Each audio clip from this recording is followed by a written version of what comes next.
జగన్కి రాజ్యసభ విషయంలో కాస్త ఎక్కువ ఊరట లభించింది అనుకోవాలి.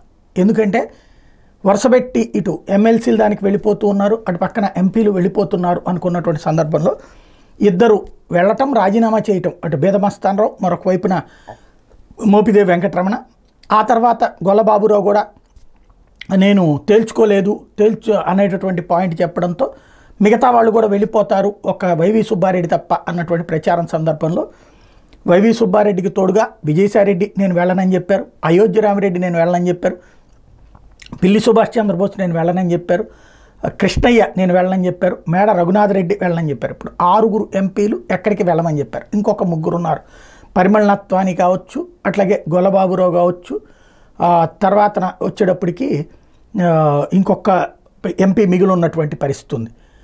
ఈ ప్లేస్లో ఈ సిచ్యుయేషన్లో వాళ్ళ ఆలోచన ఎట్లా ఉంటుంది అన్నటువంటి విషయం ఒక్కటే తేలాల్సి ఉంది.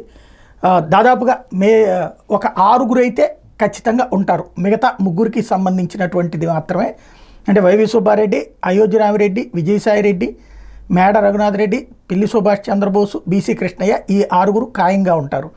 ఇక మిగతా 3కి సంబంధించినటువంటి దాంట్లో ఎంతవరకు షిఫ్టింగ్లు ఉంటాయి అన్నటువంటిది తేలాల్సి ఉంది.